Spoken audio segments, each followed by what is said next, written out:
بسم الله الرحمن الرحيم ألف لام ميم صاد كتاب أنزل إليك فلا يكن في صدرك حرج منه لتنذر به وذكرى للمؤمنين اتبعوا ما أنزل إليكم من ربكم ولا تتبعوا من دونه أولياء قليلا ما تذكرون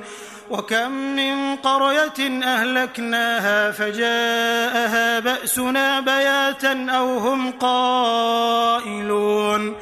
فما كان دعواهم إذ جاءهم بأسنا إلا أن قالوا إنا كنا ظالمين فلنسألن الذين أرسل إليهم ولنسألن المرسلين فلنقصن عليهم بعلم وما كنا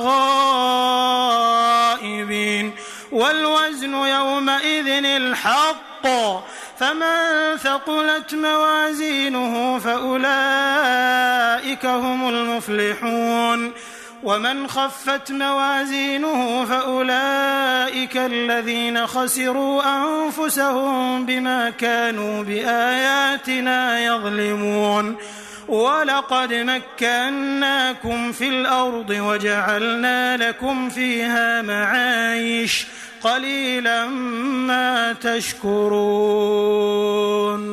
ولقد خلقناكم ثم صورناكم ثم قلنا للملائكة اسجدوا لآدم فسجدوا إلا إبليس لم يكن من الساجدين قال ما منعك ألا تسجد إذ أمرتك قال أنا خير منه خلقتني من نار وخلقته من طين قال فاهبط منها فما يكون لك أن تتكبر فيها فاخرج إنك من الصاغرين قال أنظرني إلى يوم يبعثون قال إنك من المنظرين قال فبما أغويتني لأقعدن لهم صراطك المستقيم ثم لآتينهم من بين أيديهم ومن خلفهم وعن أيمانهم وعن شمائلهم ولا تجد أكثرهم شاكرين قال اخرج منها مذءوما مدحورا لمن تبعك منهم لأملأن جهنم منكم أجمعين ويا آدم اسكن أنت وزوجك الجنة فكلا من حيث شئتما ولا تقربا هذه الشجرة فتكونا من الظالمين فوسوس لهما الشيطان ليبدي لهما ما وري عنهما من سوآتهما وقال ما نهاكما ربكما عن هذه الشجرة إلا أن تكونا ملكين أو تكونا من الخالدين وقاسمهما إني لكما لمن الناصحين فدلاهما بغرور فلما ذاقا الشجرة بدت لهما سوآتهما وطفقا يخصفان عليهما من ورق الجنة وناداهما ربهما ألم أنهكما عن تلكما الشجرة وأقل لكما إن الشيطان لكما عدو مبين قالا ربنا ظلمنا أنفسنا وإن لم تغفر لنا وترحمنا لنكونن من الخاسرين قال اهبطوا بعضكم لبعض عدو ولكم في الأرض مستقر ومتاع إلى حين قال فيها تحيون وفيها تموتون ومنها تخرجون يا بني آدم قد أنزلنا عليكم لباسا يواري سوآتكم وريشا ولباس التقوى ذلك خير ذلك من آيات الله لعلهم يذكرون يا بني آدم لا يفتننكم الشيطان كما أخرج أبويكم من الجنة ينزع عنهما لباسهما ليريهما سوآتهما إنه يراكم هو وقبيله من حيث لا ترونهم إنا جعلنا الشياطين أولياء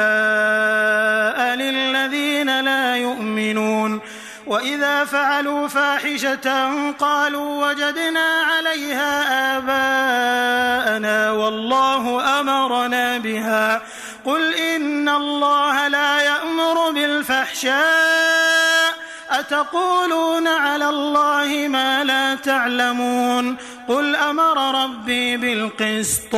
وأقيموا وجوهكم عند كل مسجد وادعوه مخلصين له الدين كما بدأكم تعودون فريقا هدى وفريقا حق عليهم الضلالة إنهم اتخذوا الشياطين أولياء من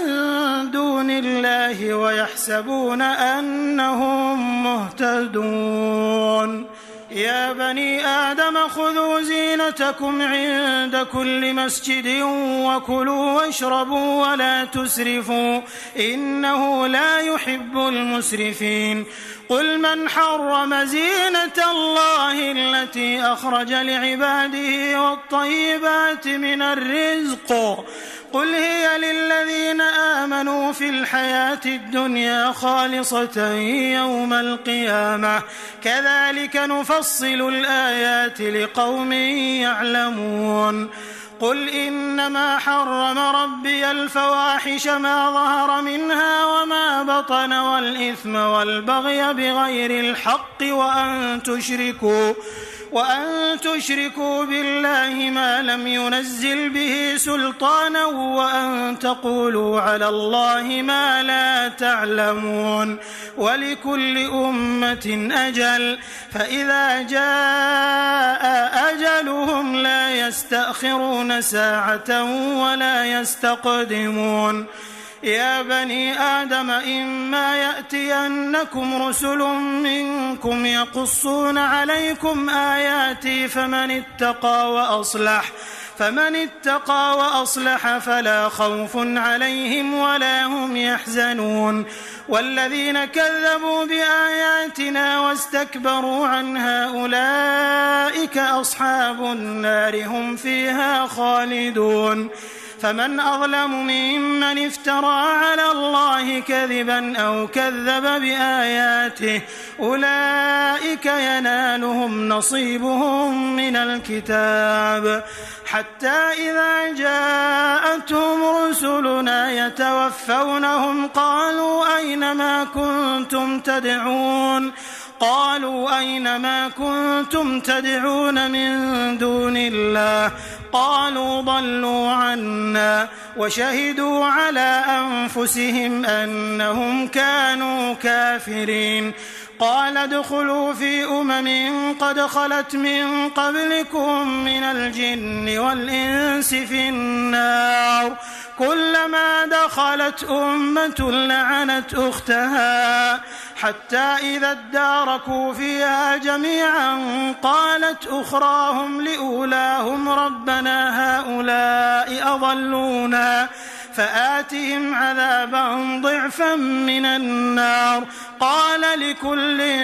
ضعف ولكن لا تعلمون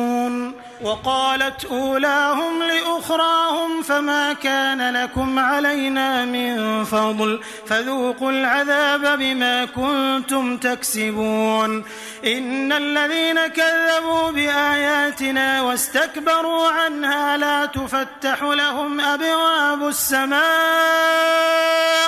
ولا يدخلون الجنة حتى يلج الجمل في سم الخياط وكذلك نجزي المجرمين لهم من جهنم مهاد ومن فوقهم غواش وكذلك نجزي الظالمين والذين آمنوا وعملوا الصالحات لا نكلف نفسا إلا وسعها أولئك أصحاب الجنة هم فيها خالدون ونزعنا ما في صدورهم من غل تجري من تحتهم الأنهار وقالوا الحمد لله الذي هدانا لهذا وما كنا لنهتدي لولا أن هدانا الله لقد جاءت رسل ربنا بالحق ونودوا أن تلكم الجنة أورثتموها بما كنتم تعملون ونادى أصحاب الجنة أصحاب النار أن قد وجدنا ما وعدنا ربنا حقا فهل وجدتم ما وعد ربكم حقا قالوا نعم فأذن مؤذن بينهم اللعنة الله على الظالمين الذين يصدون عن سبيل الله ويبغونها عوجا وهم بالآخرة كافرون وبينهما حجاب وعلى الأعراف رجال يعرفون كلا بسيماهم ونادوا أصحاب الجنة أن سلام عليكم لم يدخلوها وهم يطمعون وإذا صرفت أبصارهم تلقاء أصحاب النار قالوا ربنا لا تجعلنا مع القوم الظالمين ونادى أصحاب الأعراف رجالا يعرفونهم بسيماهم قالوا ما أغنى عنكم جمعكم وما كنتم تستكبرون أهؤلاء الذين أقسمتم لا ينالهم الله برحمة ادخلوا الجنة لا خوف عليكم ولا أنتم تحزنون ونادى أصحاب النار أصحاب الجنة أن أفيضوا علينا من الماء أو مما رزقكم الله قالوا إن الله حرمهما على الكافرين الذين اتخذوا دينهم لهوا ولعبا وغرتهم الحياة الدنيا فاليوم ننساهم كما نسوا لقاء يومهم هذا وما كانوا بآياتنا يجحدون ولقد جئناهم بكتاب فصلناه على علم هدى ورحمة لقوم يؤمنون هل ينظرون إلا تأويله يوم يأتي تأويله يقول الذين نسوه من قبل قد جاءت رسل ربنا بالحق فهل لنا من شفعاء فيشفعوا لنا أو نرد فنعمل غير الذي كنا نعمل قد خسروا أنفسهم وضل عنهم ما كانوا يفترون إن ربكم الله الذي خلق السماوات والأرض في 6 أيام ثم استوى على العرش يغشي الليل النهار يطلبه حثيثا والشمس والقمر والنجوم مسخرات بأمره ألا له الخلق والأمر تبارك الله رب العالمين ادعوا ربكم تضرعا وخفية إنه لا يحب المعتدين ولا تفسدوا في الأرض بعد إصلاحها وادعوه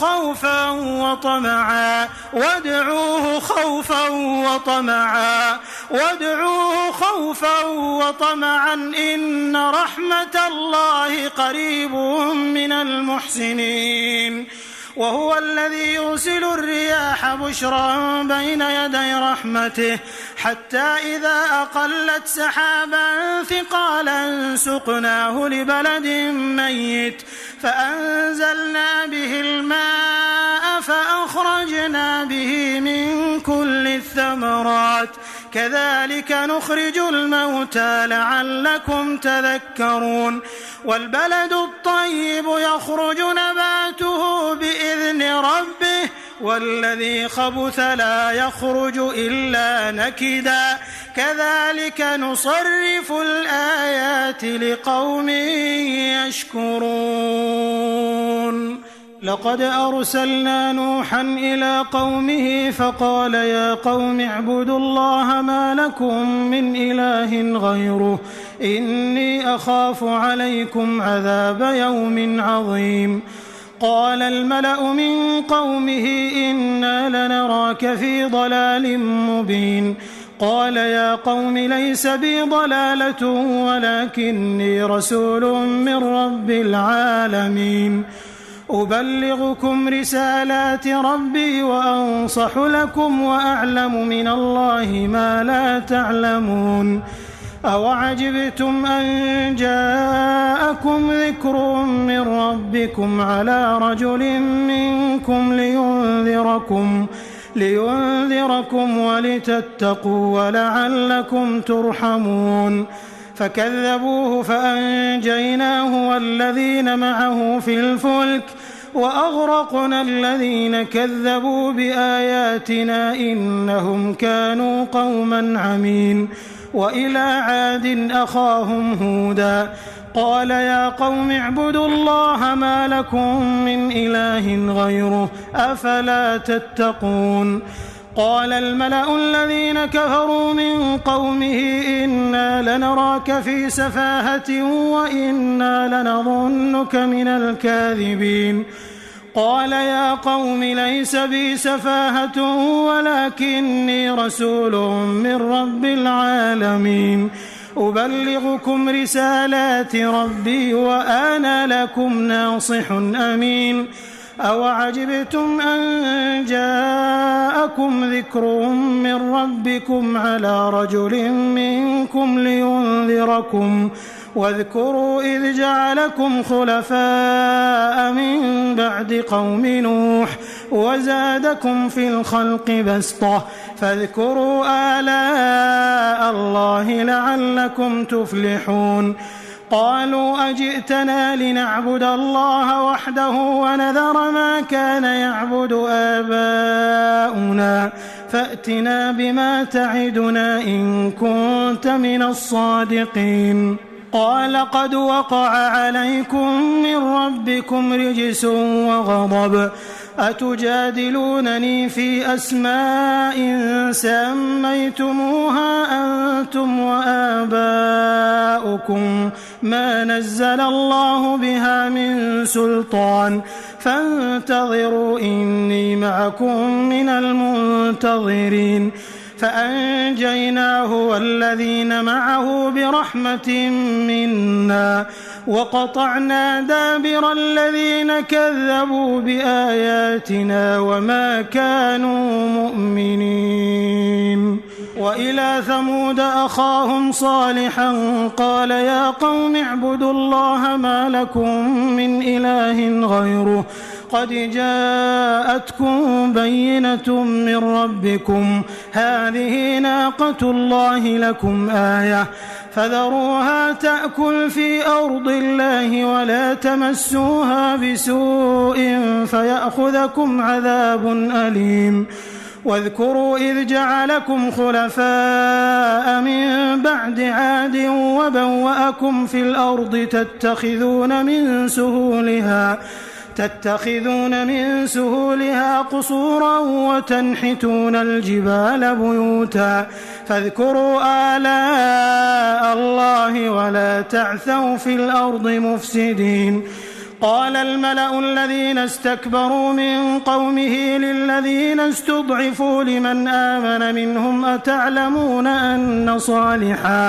أن صالحا مرسل من ربه قالوا إنا بما أرسل به مؤمنون قال الذين استكبروا إنا بالذي آمنتم به كافرون فعقروا الناقة وعتوا عن أمر ربهم وقالوا يا صالح ائتنا بما تعدنا إن كنت من المرسلين فأخذتهم الرجفة فأصبحوا في دارهم جاثمين فتولى عنهم وقال يا قوم لقد أبلغتكم رسالة ربي ونصحت لكم ولكن لا تحبون الناصحين. ولوطا إذ قال لقومه أتأتون الفاحشة ما سبقكم بها من أحد من العالمين إنكم لتأتون الرجال شهوة من دون النساء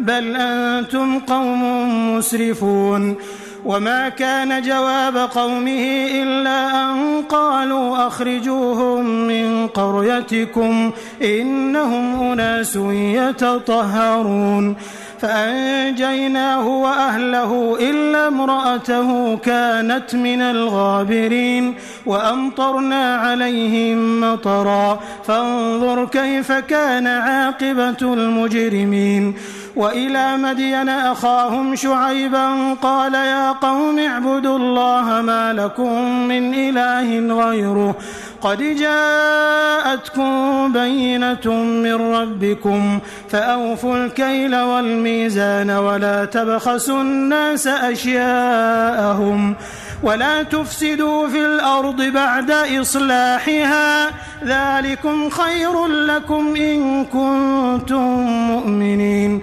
ولا تقعدوا بكل صراط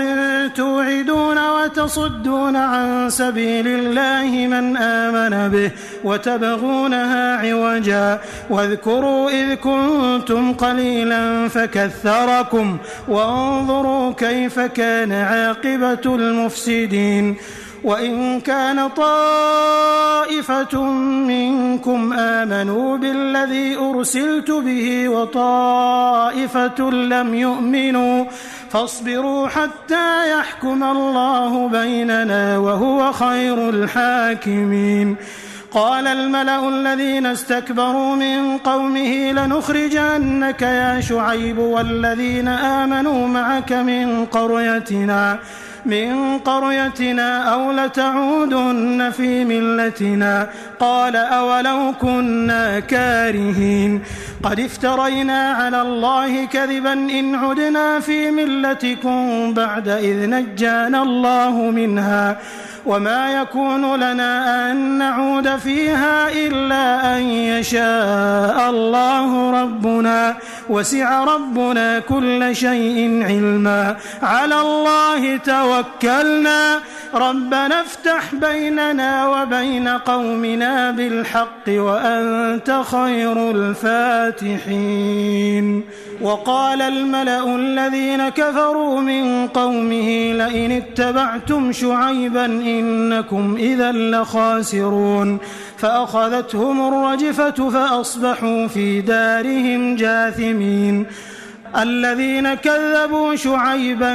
كأن لم يغنوا فيها الذين كذبوا شعيبا كانوا هم الخاسرين. فتولى عنهم وقال يا قوم لقد أبلغتكم رسالات ربي ونصحت لكم فكيف آسى على قوم كافرين.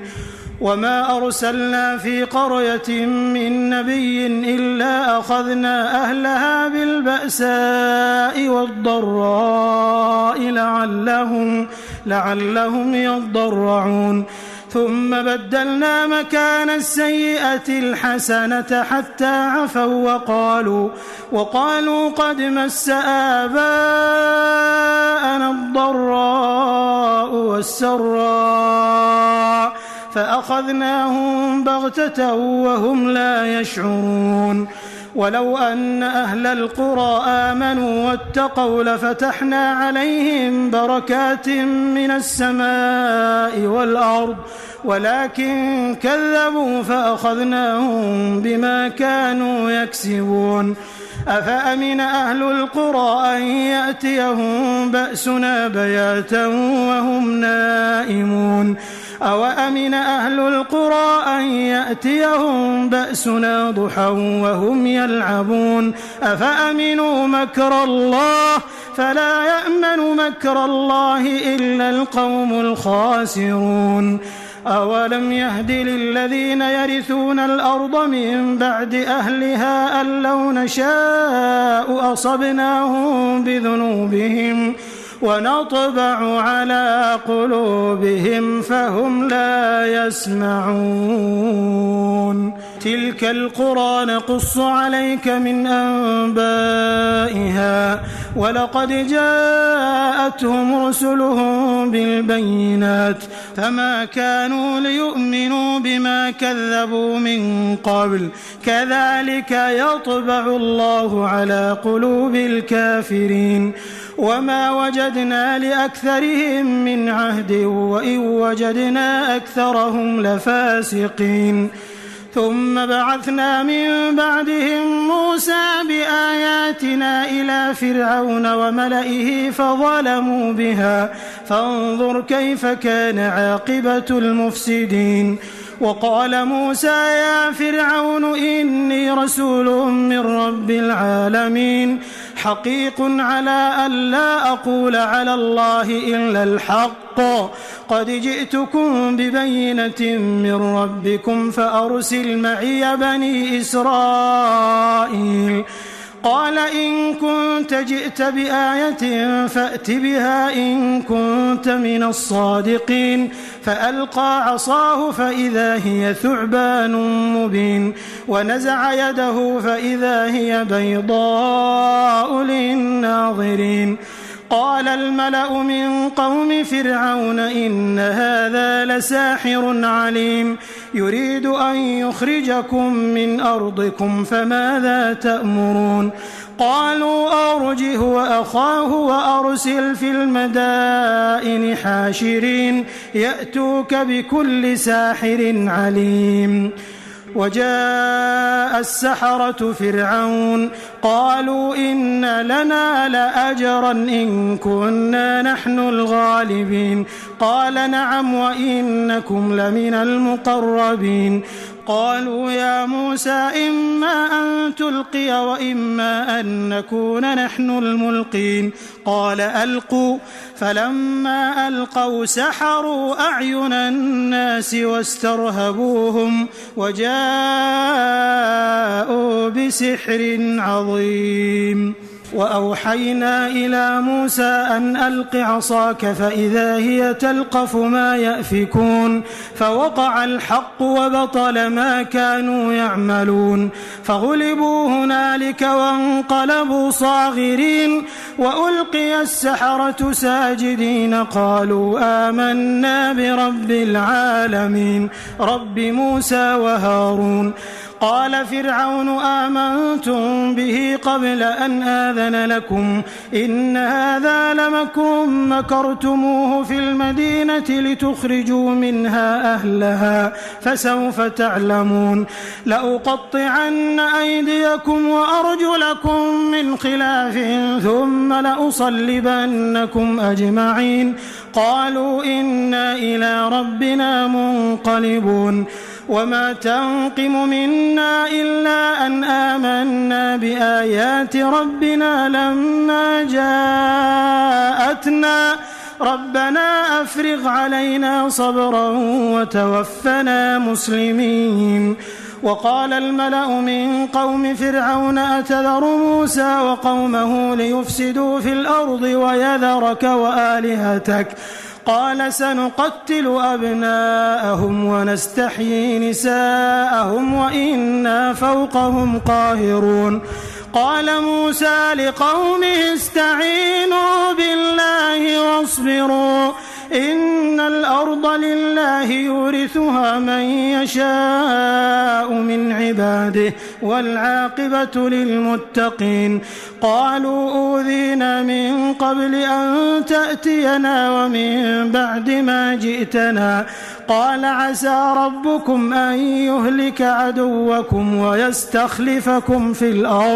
ويستخلفكم في الأرض فينظر كيف تعملون. ولقد أخذنا آل فرعون بالسنين ونقص من الثمرات لعلهم يذكرون فإذا جاءتهم الحسنة قالوا لنا هذه وإن تصبهم سيئة يطيروا بموسى ومن معه ألا إنما طائرهم عند الله ولكن أكثرهم لا يعلمون وقالوا مهما تأتنا به من آية لتسحرنا بها فما نحن لك بمؤمنين فأرسلنا عليهم الطوفان والجراد والقمل والضفادع والدم آيات مفصلات فاستكبروا وكانوا قوما مجرمين ولما وقع عليهم الرجز قالوا يا موسى ادع لنا ربك بما عهد عندك لئن كشفت عنا الرجز لنؤمنن لك ولنرسلن معك بني إسرائيل فلما كشفنا عنهم الرجز إلى أجل هم بالغوه إذا هم ينكثون فانتقمنا منهم فأغرقناهم في اليم بأنهم كذبوا بآياتنا وكانوا عنها غافلين وأورثنا القوم الذين كانوا يستضعفون مشارق الأرض ومغاربها التي باركنا فيها وتمت كلمة ربك الحسنى على بني إسرائيل بما صبروا ودمرنا ما كان يصنع فرعون وقومه وما كانوا يعرشون وجاوزنا ببني إسرائيل البحر فأتوا على قوم يعكفون على أصنام لهم قالوا يا موسى اجعل لنا إلها كما لهم آلهة قال إنكم قوم تجهلون إن هؤلاء متبر ما هم فيه وباطل ما كانوا يعملون قال أغير الله أبغيكم إلها وهو فضلكم على العالمين وإذ أنجيناكم من آل فرعون يسومونكم سوء العذاب يقتلون أبناءكم ويستحيون نساءكم وفي ذلكم بلاء من ربكم عظيم وواعدنا موسى 30 ليلة وأتممناها ب10 فتم ميقات ربه 40 ليلة وقال موسى لأخيه هارون اخلفني في قومي وأصلح ولا تتبع سبيل المفسدين ولما جاء موسى لميقاتنا وكلمه ربه قال رب أرني أنظر إليك قال لن تراني ولكن انظر إلى الجبل فإن استقر مكانه فسوف تراني فلما تجلى ربه للجبل جعله دكا وخر موسى صعقا فلما أفاق قال سبحانك تبت إليك وأنا أول المؤمنين قال يا موسى إني اصطفيتك على الناس برسالاتي وبكلامي فخذ ما آتيتك وكن من الشاكرين وكتبنا له في الألواح من كل شيء موعظة وتفصيلا لكل شيء فخذها بقوة وأمر قومك يأخذوا بأحسنها سأريكم دار الفاسقين سأصرف عن آياتي الذين يتكبرون في الأرض بغير الحق وإن يروا كل آية لا يؤمنوا بها وإن يروا سبيل الرشد لا يتخذوه سبيلا وإن يروا سبيل الغي يتخذوه سبيلا ذلك بأنهم كذبوا بآياتنا وكانوا عنها غافلين والذين كذبوا بآياتنا ولقاء الآخرة حبطت أعمالهم هل يجزون إلا ما كانوا يعملون واتخذ قوم موسى من بعده من حليهم عجلا جسدا له خوار ألم يروا أنه لا يكلمهم ولا يهديهم سبيلا اتخذوه وكانوا ظالمين ولما سقط في أيديهم ورأوا أنهم قد ضلوا قالوا لئن لم يرحمنا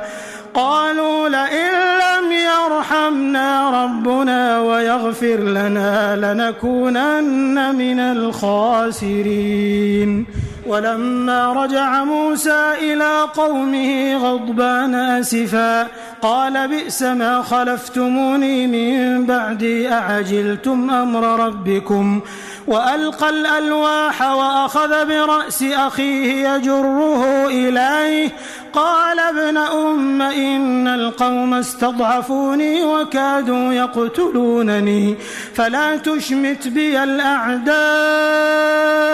ولا تجعلني مع القوم الظالمين قال رب اغفر لي ولأخي وأدخلنا في رحمتك وأنت أرحم الراحمين إن الذين اتخذوا العجل سينالهم غضب من ربهم وذلة في الحياة الدنيا وكذلك نجزي المفترين والذين عملوا السيئات ثم تابوا من بعدها وآمنوا إن ربك من بعدها لغفور رحيم ولما سكت عن موسى الغضب أخذ الألواح وفي نسختها هدى ورحمة للذين هم لربهم يرهبون واختار موسى قومه 70 رجلا لميقاتنا فلما أخذتهم الرجفة قال رب لو شئت أهلكتهم من قبل وإياي أتهلكنا بما فعل السفهاء منا إن هي إلا فتنتك تضل بها من تشاء وتهدي من تشاء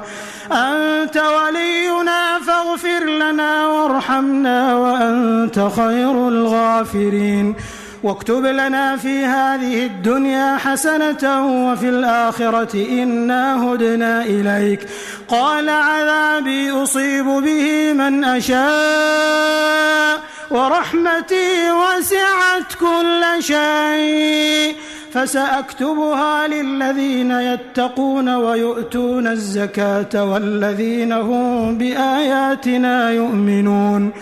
الذين يتبعون الرسول النبي الأمي الذي يجدونه مكتوبا عندهم في التوراة والإنجيل يأمرهم بالمعروف وينهاهم عن المنكر ويحل لهم الطيبات ويحرم عليهم الخبائث ويضع عنهم إصرهم والأغلال التي كانت عليهم فالذين آمنوا به وعزروه ونصروه واتبعوا النور الذي أنزل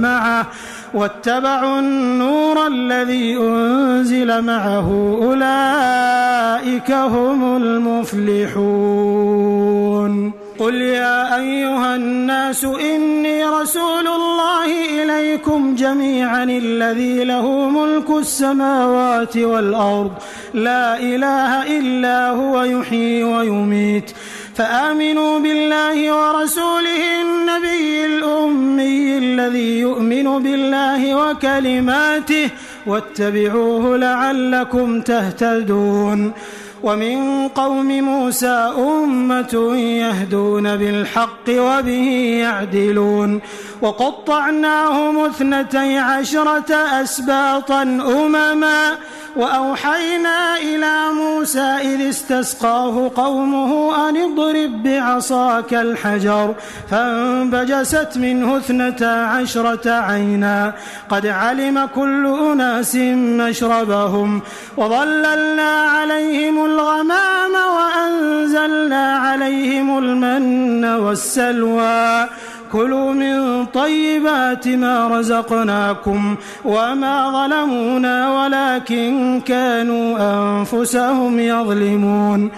وإذ قيل لهم اسكنوا هذه القرية وكلوا منها حيث شئتم وقولوا حطة وادخلوا الباب سجدا نغفر لكم خطيئاتكم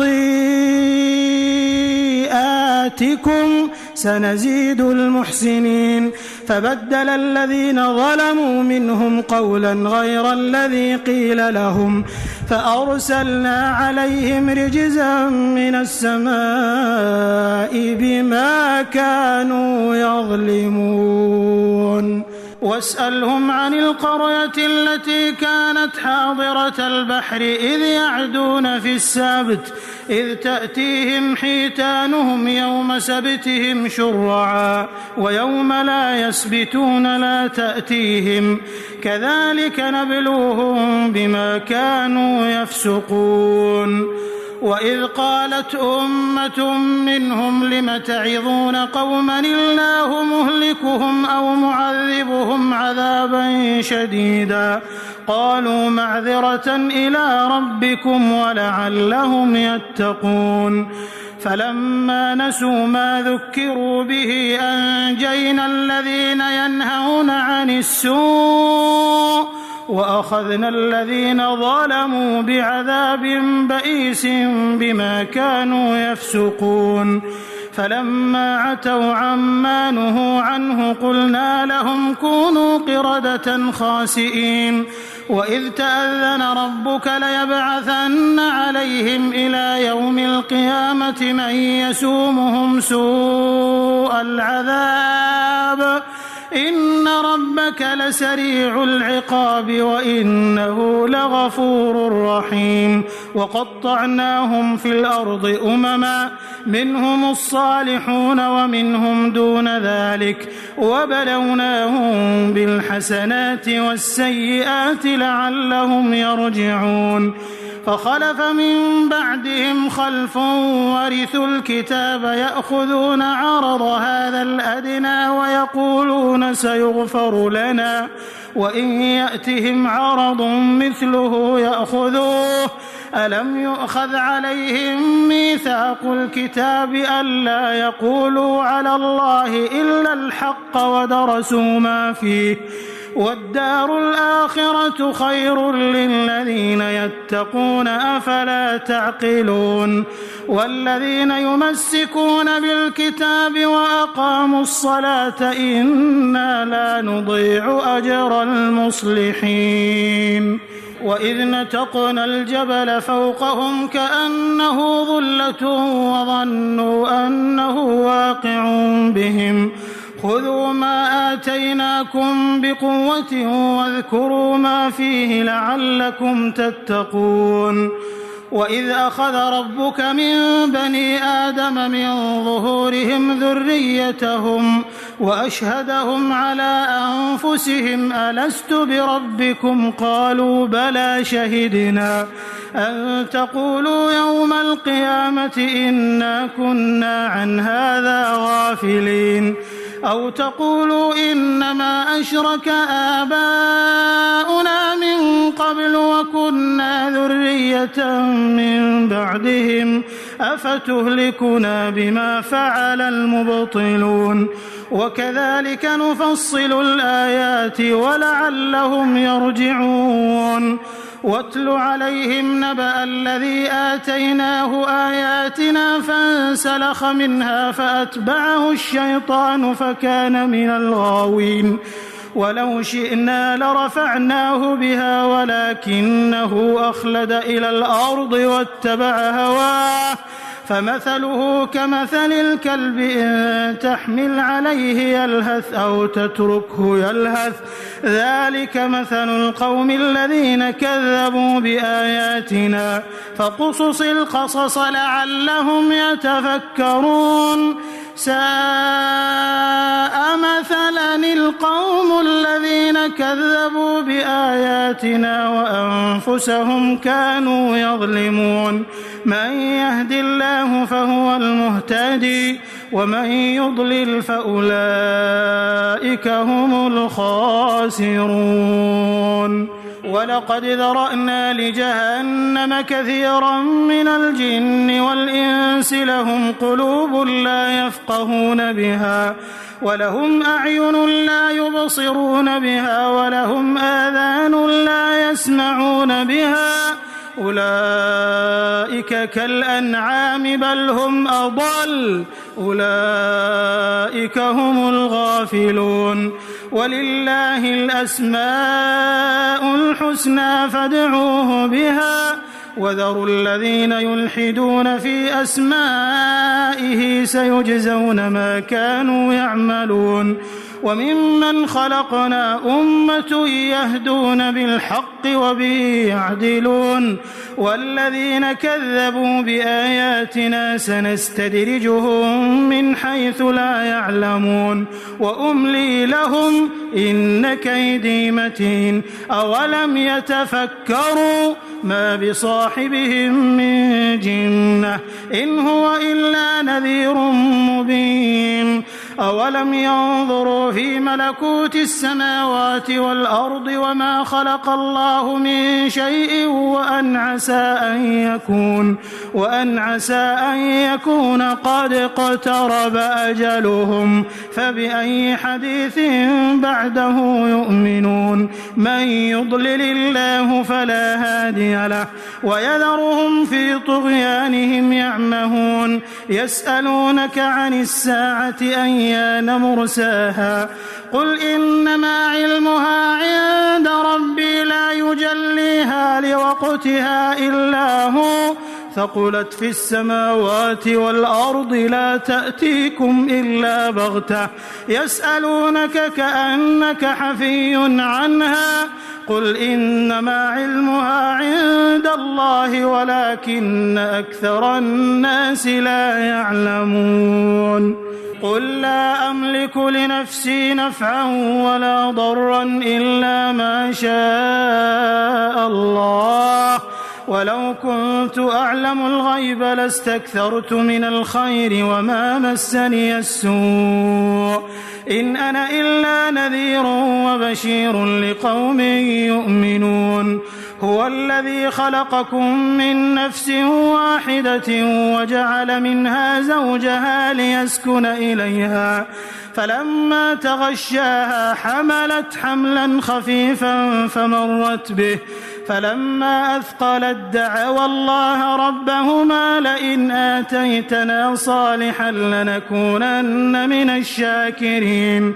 فلما آتاهما صالحا جعلا له شركاء فيما آتاهما فتعالى الله عما يشركون. أيشركون ما لا يخلق شيئا وهم يخلقون ولا يستطيعون لهم نصرا ولا أنفسهم ينصرون. وإن تدعوهم إلى الهدى لا يتبعوكم سواء عليكم أدعوتموهم أم أنتم صامتون. إن الذين تدعون من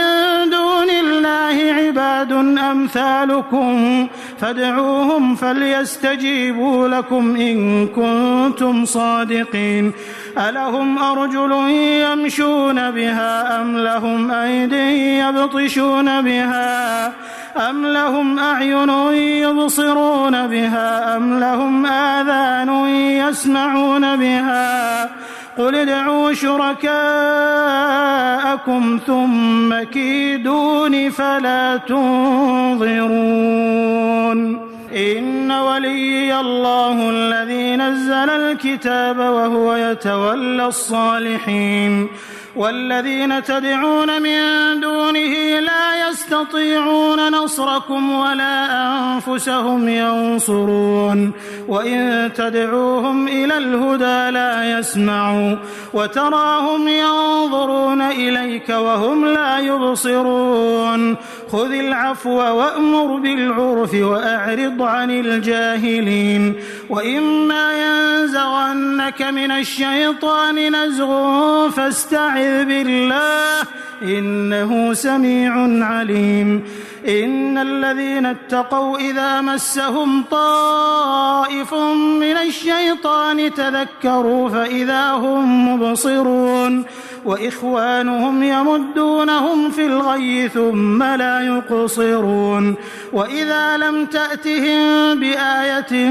قالوا لولا اجتبيتها قل إنما أتبع ما يوحى إلي من ربي هذا بصائر من ربكم وهدى ورحمة لقوم يؤمنون وإذا قرئ القرآن فاستمعوا له وأنصتوا لعلكم ترحمون واذكر ربك في نفسك تضرعا وخيفة ودون الجهر من القول بالغدو والآصال ولا تكن من الغافلين إن الذين عند ربك لا يستكبرون عن عبادته